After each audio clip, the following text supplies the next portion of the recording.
الحمد لله وحده والصلاة والسلام على من لا نبي بعده ونشهد أن لا إله إلا الله وحده لا شريك له ونشهد أن سيدنا ومولانا محمدا عبده ورسوله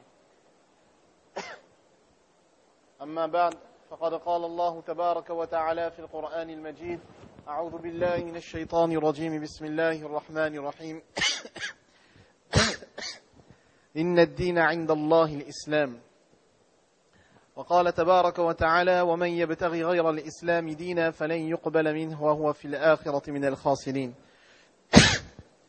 فقال النبي صلى الله عليه وسلم إنكم لتموتون كما تنامون وتبعثون كما تستيقظون وتبعثون بما تعملون ثم إنها لجنة أبدا أو لنار أبدا صدق الله مولانا العظيم وصدق رسوله النبي الكريم ونحن على ذلك لمن الشاهدين والشاكرين والحمد لله رب العالمين.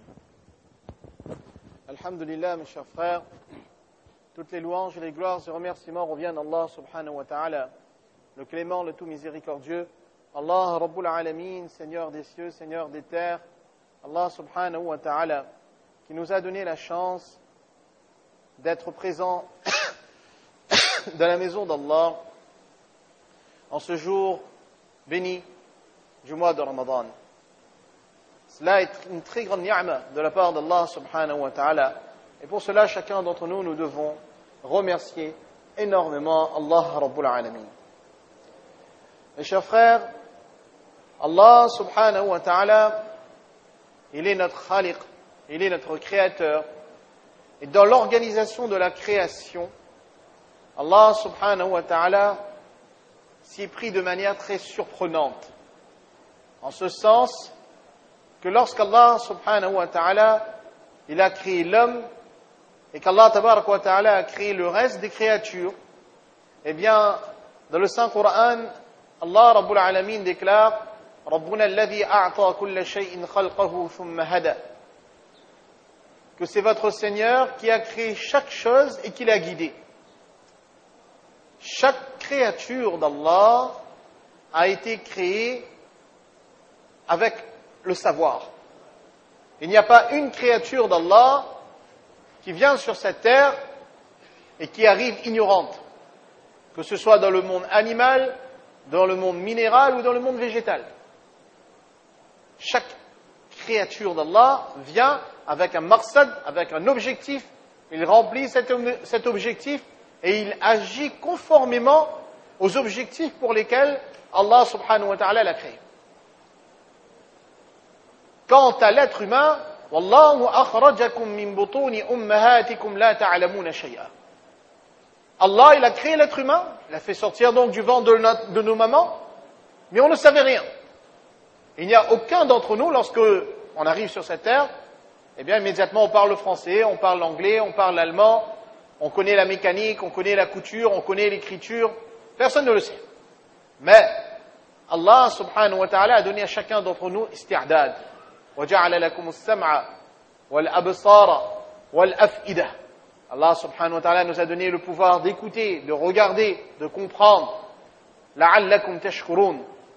Et peut-être que parmi vous, eh bien, il y en a qui sauront exprimer leur reconnaissance vis-à-vis d'Allah subhanahu wa ta'ala. Alors, cet être humain, donc il arrive sur terre et il va évoluer en fonction de l'environnement dans lequel il évolue. C'est ce qu'Allah tabarak wa ta'ala nous rappelle dans la sourate Wash-Shams, فَأَلْهَمَهَا فُجُورَهَا وَتَقْوَاهَا, que certains vont prendre le chemin de la piété et d'autres vont prendre le chemin de l'impiété. Pour bien que cela soit clair dans notre esprit, les créatures d'Allah qui arrivent sans savoir et qui tiennent à l'objectif pour lequel Allah tabarak wa ta'ala les a créés, prenons l'exemple d'une chèvre. Si vous mettez un steak devant une chèvre, elle ne va jamais manger. Parce que ce n'est pas ce pourquoi Allah tabarak wa ta'ala a créé pour lui comme nourriture. Par contre, si vous donnez de l'herbe, la chèvre, elle va manger. Un lion, si vous lui donnez du foin, il ne va pas manger. Il connaît pertinemment, et pourtant il n'est pas parti à l'école.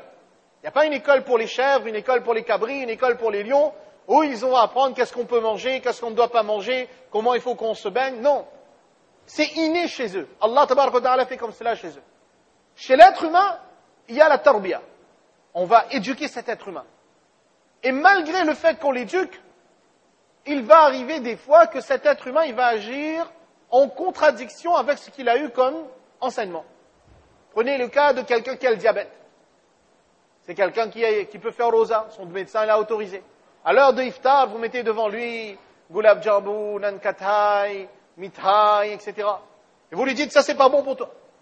Toi, il faut que tu manges la salade verte. Il va vous dire, je mange un ici, un ici, un ici. Après, je vais prendre mon médicament, ça va stabiliser. Vous dites, non, c'est pas bon. Il connaît que c'est pas bon. Il a eu l'information. On lui a expliqué, on lui a donné les détails, on lui a donné l'argumentation. Et il connaît les conséquences. Malgré tout, qu'est-ce qu'il fait? Il va agir en contradiction. Ça, c'est insane. Donc, devant cet être humain, il y a deux programmes qui s'offrent à lui. Le programme déterminé par Allah Rabbul Alamin et le programme déterminé par Shaitan. Le programme déterminé par Allah subhanahu wa ta'ala est amené par les Anbiya alayhimus salatu wassalam et par le plus grand d'entre eux, Rasulullah sallallahu alayhi wa sallam et ses disciples. Et de l'autre côté, Shaitan et ses fidèles parmi les hommes et parmi les djinns. Si cet être humain va évoluer dans un bon environnement, Inch'Allah al-Aziz, il va avoir un bon akhlaq, autrement, eh bien, il va avoir une attitude qui n'est pas en conformité avec la volonté d'Allah subhanahu wa ta'ala. Le programme d'Allah, c'est ce qu'on appelle l'islam. Chers frères, nous sommes dans la dernière décade du mois de Ramadan. Chacun d'entre nous, on sent qu'on vit notre islam de manière différente. On sent qu'on vit notre islam de manière différente. Un dimanche après-midi, on est dans le masjid, mashallah, on est en train d'écouter parler d'Allah. Depuis ce matin, on n'a pas mangé, on n'a pas bu pour obéir à Allah subhanahu wa ta'ala. Combien? C'est extraordinaire, c'est excellent. L'effet de Sawm Ramadan se fait sur nous. Et lorsqu'on va demander aux gens, eh bien sur quoi tu aimerais qu'on parle? Souvent on va dire, j'aimerais qu'on nous parle sur Dajjal, on nous parle sur Yajuj Majuj, on nous parle sur telle ou telle chose. De nouvelles thématiques, on veut entendre de nouvelles choses. Tout ce qui est nouveau, eh bien ça date, depuis le temps du prophète sallallahu alayhi wa sallam, on en a parlé, mais nous on veut connaître plus dessus. Mais ce qui est la fondation essentielle dans tout cela, souvent on fait abstraction. Le programme d'Allah, c'est ce qu'on appelle l'islam. L'islam. On est là parce qu'on a adhéré à ce programme, l'islam. Et si on demande à quelqu'un, qu'est-ce que l'islam? Combien parmi nous sauront répondre? C'est la question que les sahaba, radiyallahu anhum, ils ont posée au prophète sallallahu alayhi wa sallam. Ils lui ont demandé, Ya Rasulallah, sallallahu alayhi wa sallam, qu'est-ce que l'islam? Alors, nous allons voir aujourd'hui deux points qu'on va essayer de développer rapidement. D'une part, les fondations de l'islam, et d'autre part, le toit ou le plafond de l'islam. C'est-à-dire, lorsqu'on a demandé à Rasulullah sallallahu alayhi wa sallam qu'est-ce que l'islam, il ne s'est pas contenté d'une réponse, mais il a développé la réponse, il a affiné la réponse, et il a éclairci pour chacun d'entre nous jusqu'au Qiyamah la réponse concernant ce que c'est que l'islam. Le prophète sallallahu alayhi wa sallam, lorsqu'un sahaba radiyallahu anhu lui demande qu'est-ce que l'islam, il lui dit an tashhada an la ilaha illallah, que tu attestes qu'il n'y a pas d'autre Dieu à part Allah, wa anni rasulallah, que je suis le messager d'Allah, que tu fais la salat, que tu observes le jeûne du Ramadan, que tu donnes la zakat, et que si tu as les moyens, tu accomplis le hajj. Chacun d'entre nous le sait. Ensuite, un autre sahaba lui pose la même question. Il apporte quelque chose de plus à la réponse. Il dit « Buniyal islamu ala khamsi ». Il compare l'islam donc à un édifice Disons que les fondations essentielles de l'islam sont au nombre de 5. Celles donc que je viens d'énumérer. La première d'entre elles, c'est Iman. Avant le mois de Ramadan, j'ai un ami non musulman qui me dit, voilà, le Ramadan il commence demain, est-ce qu'on peut donner un calendrier d'horaire parce que il fait carême. Alors moi je lui dis, mais tu es musulman? Il me dit, non, depuis l'année dernière, on a commencé à faire carême. Je dis, comment tu trouves? Il me dit, ah, c'est excellent. C'est pour ça cette année, il veut faire, mais il veut connaître les horaires, chaque heure il peut manger et quelle heure il faut rompre. Inch'Allah, c'est bien. Mais son rosa n'a aucune valeur devant Allah. Un thawab, il ne gagne pas devant Allah. Un, parce qu'il n'a pas iman. La base de tout, c'est iman. Quand on nous demande, qu'est-ce que rosa? Généralement, qu'est-ce qu'on répond? Ne pas manger, ne pas boire et ne pas avoir de relations avec nos épouses. Et au-delà de cela, rosa, pour celui qui a iman, c'est la'allakum tattaqun. C'est taqwa.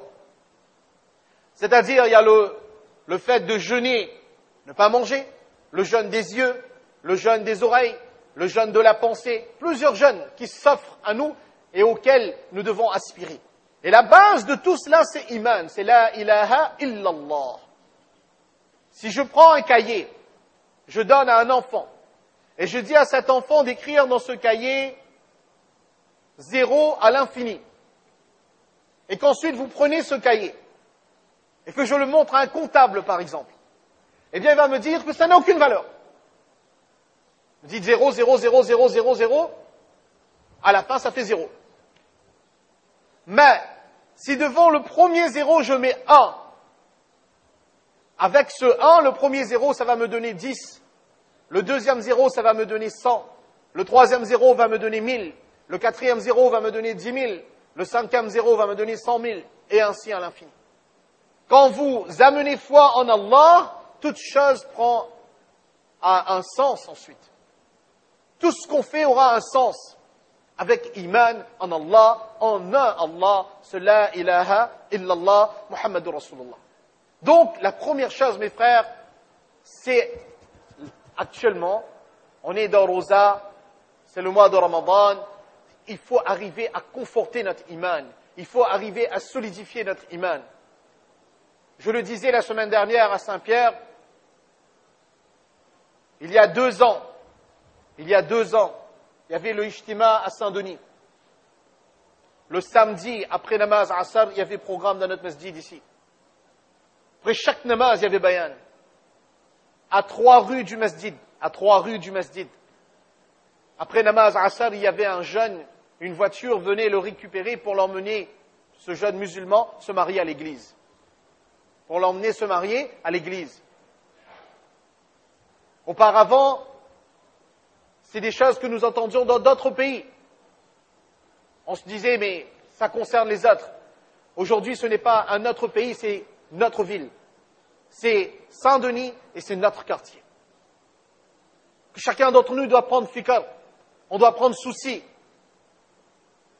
Que personne parmi nous n'a l'assurance de mourir avec iman et que nos enfants, on doit faire souci pour qu'ils grandissent avec iman, pour qu'ils meurent avec iman, que notre descendance reste sur iman. Que cet environnement dans lequel on est en train de vivre dans le mois de Ramadan doit se perpétuer tout le temps. Et Allah subhanahu wa ta'ala, lorsqu'il parle de iman, il parle des bonnes actions. Innal ladhina amanu wa amilus salihat. Iman, ce n'est pas un nom, porter un prénom musulman, mais c'est aussi avoir les actions du musulman dans sa vie. Et le prophète sallallahu alayhi wa sallam, il rajoute, il dit, de croire dans le message que j'ai apporté. Croire ce que Rasulullah sallallahu alayhi wa sallam, il a apporté. Ça veut dire, mes frères, quand je fais rosa, de faire rosa comme le prophète sallallahu alayhi wa sallam. Rosa, jeûner. Le prophète sallallahu alayhi wa sallam, il était tellement attentif que dans sa maison, on n'avait pas le droit de faire la médisance. Quand on jeûne, ce qui est halal, Allah nous dit pendant un certain temps, vous ne le faites plus. Manger, boire, c'est halal ça. On s'abstient pendant un certain moment.